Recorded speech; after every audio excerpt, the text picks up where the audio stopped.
I mean, look, you can hear the frustration in their voices when they're speaking. I mean, everyone involved in this case, even I was briefly speaking with Matt Johnson, who's been covering this case.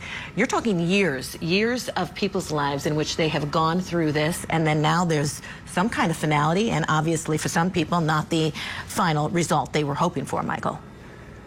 Yeah, and by the way, I co-sign everything I just heard Albor say, right? I've been saying that since the beginning of time in terms of the conspiracy. The case being proven beyond a reasonable doubt is divorced, in my opinion, from the conspiracy, right? You could have a situation, and I've said, Karen Read had every right to say, I'm not guilty of this. I didn't do it, and put the state to their burden, and maybe the state still couldn't have proven their burden even without the conspiracy. I believe that the conspiracy colored this whole entire thing. I called it tongue-in-cheek, the Bigfoot theory, in terms of the conspiracy, right? Not that for sure Karen Read guilty, but for sure, in my opinion, for sure, there was no conspiracy. There wouldn't have been dozens and dozens and dozens of people involved in conspiracy.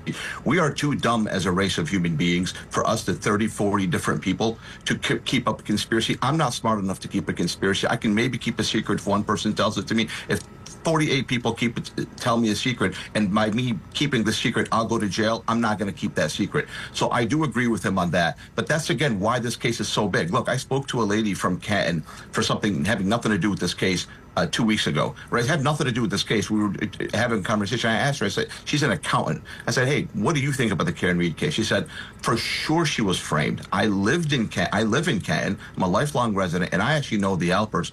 Mike, you just don't understand. It's different here. We all believe that she was framed. We all believe that the Alpers had something to do with it. She said that to me, right? And she had no reason. She was not on TV. So, again, I Michael, don't understand a lot of people in that area, that's what they think. When I've talked with them, that's exactly the same response I get.